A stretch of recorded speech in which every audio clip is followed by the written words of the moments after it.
agronomist with a doctor's degree in agricultural science. She has broad practical experience on horticultural crops that she gained during her work on different farms in different parts of the world, like the Philippines, Germany, Australia, Ireland, and Switzerland. She has worked for the FAO, the Food and Agricultural Organization of the United Nations, where she was responsible for the alternative measures for pest management. And for 2 years now, she is a team member of International Member Support and Quality Assurance, where she supervises topics of soil health, biological control, and education and standard development. So I would like you to welcome now Eva Kohlschmid, and she will tell you about the relevance of soil in organic agriculture. So I stop my screen sharing and hope that you find Eva around, and mute myself. Thank you, Nina, for this nice introduction. Hello, everybody. I'm very impressed where you're all coming from which countries and regions. And I will talk now about the relevance of soil fertility in organic agriculture. I start now sharing my screen.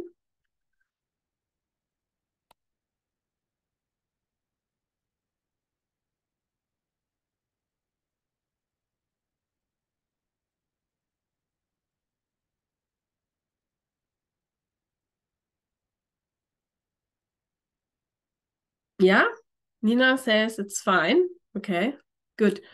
Okay, so what we also already read, people saying that more than 90% of the world's food production depends directly on the soil. And in this aspect, soil is a key resource not only for the food security, but also in terms of water, climate, and biodiversity. Regarding water, it provides water infiltration and stores water, especially for crops. It traps pollutants and prevents their leaching into the groundwater. It helps to combat and adapt to climate change by storing carbon and decreasing greenhouse gas emissions in the atmosphere. And it hosts a quarter of the planet's biodiversity, contributing to the global cycle that makes all life possible. In this image, you can get also an overview of all the different ecosystem services soils delivers. And I will not go into detail because it's more or less what I already mentioned, but just I find this a very nice image and I just wanted to show it again. However, for a long time, soil has been taken for granted. And in 2015, there was the first report, The Status of the World's Soil Resources, published by the FAO. And it actually showed in this report that more than 33% of the global soils are moderately or highly degraded, meaning that soil has now become a vulnerable source. And you can also see this on this following picture. Just to explain a little bit, the red is very high severity of degradation. This is high severity. The brown is moderate severity and green is lower severity. Orange is high severity. I just could not remember the English term of orange. So you can also see in this image that there are many regions in the world where we have high or very high severity of degradation. Regarding what can cause soil degradation, actually. So there are many factors which can cause soil degradation, just to mention some of them.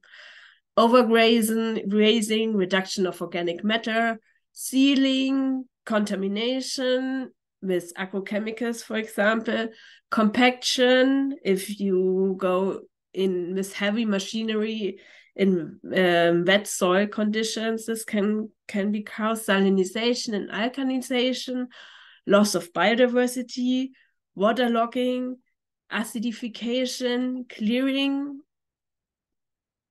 is also the clearing of primary forest, which can really cause degradation in soils, nutrient imbalance. And the last one is erosion. And erosion is one of the most serious threats to soil fertility. And if you look at this picture here, you can see that this actually is wind erosion, and a lot of topsoil is blown into the air.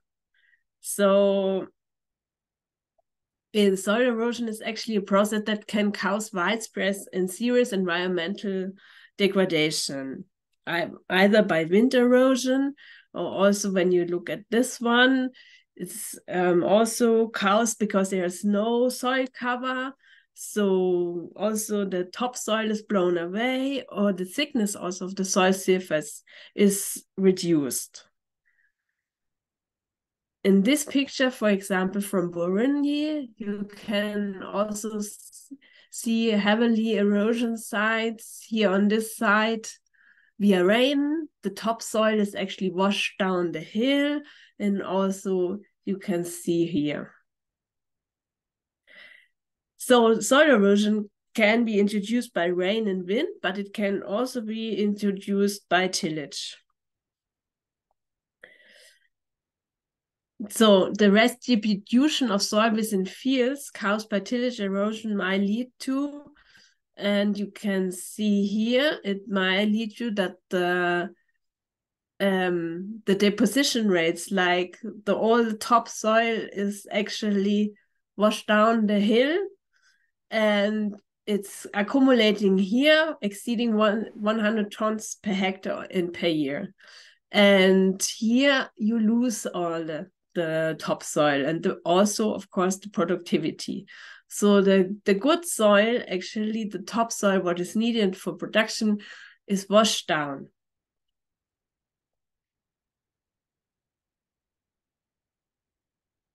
So there was a saying from Neil Sampson, former executive vice president of the American Forestry Administration, stating that we stand in most places on Earth only 15 centimeters from desolation.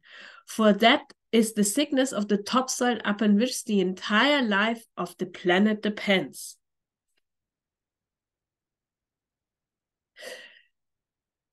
So we think that organic agriculture is part of the solution, like first of all, to give the importance to soil, and also that soil recovers. So in terms of soil conservation, water protection, climate protection, and biodiversity. Organic farming improves the resilience of cultivation systems. And therefore, soils under organic management often have a better soil structure, higher organic matter contents, higher biological activity, and higher water holding capacity. What are the reasons for this? So as organic agriculture has to apply organic matter, like in terms of manure and compost, so there is a steady humus or soil organic matter build up or retention. So there are not many pesticides, or they're used in organic agriculture, and no synthetic nitrogen fertilizers allowed. There's often a gentle soil management.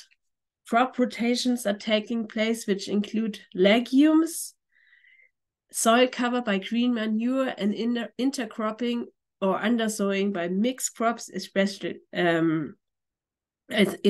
also in, for example, agroforestry systems, which include shade trees and tropical permanent crops such as coffee and cocoa.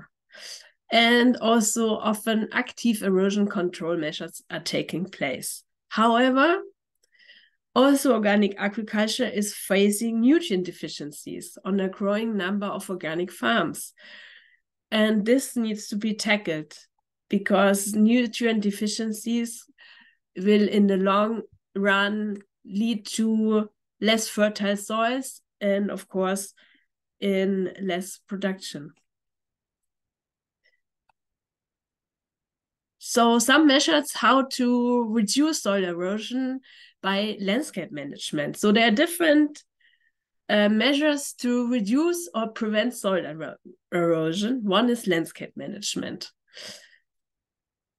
One of the landscape management measures is water and soil conservation structures to optimize water capture and infiltration.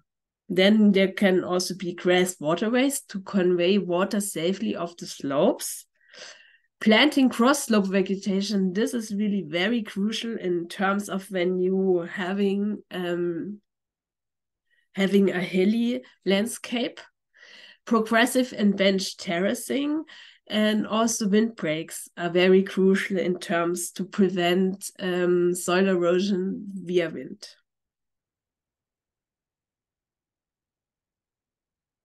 So in the following, we will show you 4 examples of preventive practices which enhance soil fertility. The first one, what we also already mentioned, is the implementation of an agroforestry system, including the plantation of shade trees. This turns into soil conservation, the nutrient cycling is enhanced, organic matter input is enhanced, and as well as the microbial activity. In terms of soil conservation, the trees act as windbreaks and regulate the wind speed, reducing wind erosion, for example. The canopy of trees can intercept rainfall, reducing its impact on the soil surface and slowing down water runoff. And the root system, they can bind soil particles, creating channels in the soil that allow water to penetrate more easily. And combined with a good soil structure, this increases the soil ability to absorb and store water, reducing surface runoff and promoting groundwater recharge. Regarding nutrient cycle, like the trees capture nutrients from deep within the soil through their extensive root systems, and they can bring them up to the surface through leaf litter, root exudate, and also falling branches. And these nutrients become available to crops, promoting their growth and productivity, not, of course, in the way of organic matter decomposition. Organic matter inputs, like what we also already mentioned before, like fallen leaf, twigs, and other tree biomass decompose, and therefore adding nutrients to the soil via the decomposition of this litter. And furthermore, this organic matter improves soil structure, water holding capacity, and nutrient retention, and leading to enhanced soil fertility. It also enhances what we already mentioned, the microbial activity. So the presence of trees and the litter layer of organic matter can create a favorable environment for beneficial soil microorganisms, but not only for microorganisms, also for macroorganisms. In terms of microorganisms, especially the mycorrhizal fungi are essential for decomposing organic matter into nutrients that can be absorbed by the plants. So an agroforest system, if it is well installed, has many benefits, as well as the cultivation of cover crops and green manure with legumes for nitrogen fixation. So the term cover crop is generally used as an umbrella term for all non-cash crops that cover the ground. They have different aims. One of it is to avoid soil erosion and nutrient leaching, but also when the biomass of these cover crops are terminated and incorporated into the soil, it is like considered a green manure. So it also fertilizes the soil. So the purpose is to add nutrients and provide organic matter for the cash crop that follow. So these cover crops are actually not grown for their yield or monetary profit, but they provide benefits to the ecosystem and the main crop being grown afterwards. And nowadays, these cover crops are actually collectively known as agroecological service crops.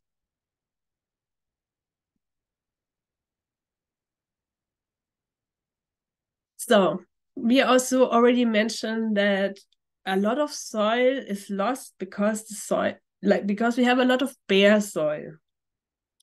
So it's actually crucial to protect the soil via mulch, or what we already mentioned, cover crops. And mulching, like then plant material, used to cover the ground, and this also prevents water and wind erosion.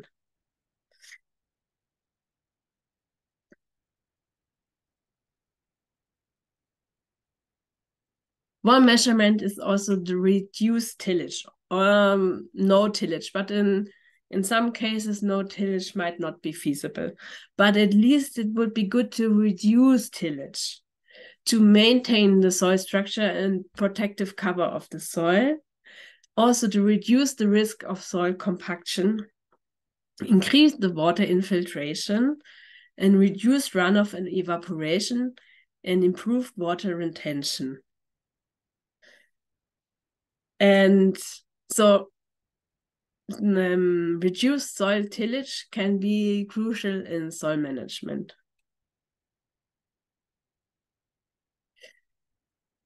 Improvement of the soil fertility is also via crop rotation or intercropping. Like crop rotation, you have a growing number of different crops sequentially in the same area. It's an important part of the overall strategy to prevent soil exhaustion. And then different crops have different nutrient requirements and are susceptible to specific pests and diseases. And therefore, crop rotation can balance these nutrients and interrupt disease cycles or pest cycles.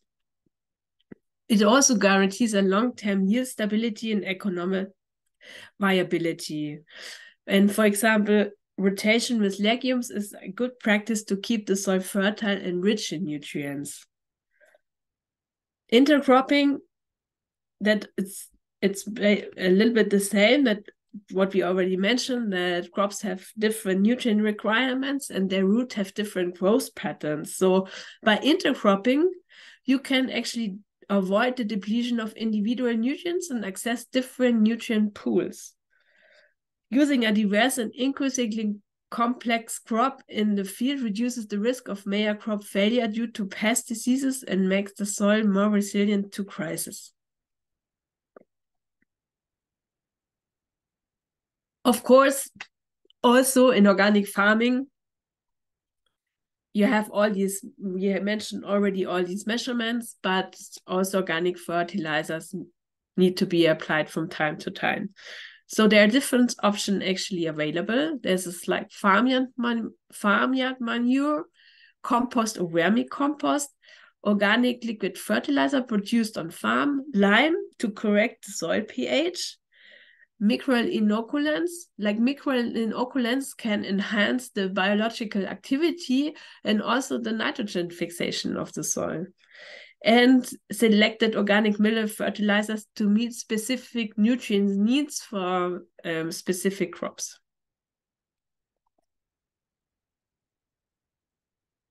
Organic matter is an excellent food source for soil organisms and provides suitable growth conditions. And while it is decomposed, the nutrients are released. Sorry. And some of them, they stay as mulch. Material is converted into stable humus. And the other ones, the nutrients are released to the plants. And also a thick layer of mulch suppresses weed growth by inhibiting their germination.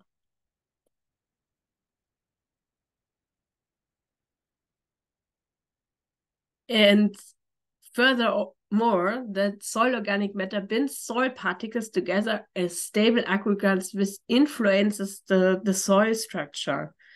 So we have these physical properties which are aggregation, water holding capacity, water infiltration, and aeration, and the chemical fertility, which includes like nutrient availability. And the higher levels of biodiversity in the soil, the more accelerates the breaking down of organic matter into litter layer into soil organic matter and humus, and therefore making nutrients available for plants. And in the next slide, I show you how this works, like organic matter decomposition with soil fauna and without soil fauna. Sorry. So on the left-hand side, you see nothing is happening because there's no soil fauna in this one. And then on the right-hand side, you see that the leaf litter is slowly decomposed, and you also see little earthworms around, crawling around, and other soil organisms. So there is something happening. And in the left one, nothing is happening because there's no soil fauna. So what does this mean? It means actually that if we don't have any soil fauna in our soil left, there will be no soil organic matter turnover, there will be no decomposition of litter layer, and there will be no release of nutrients.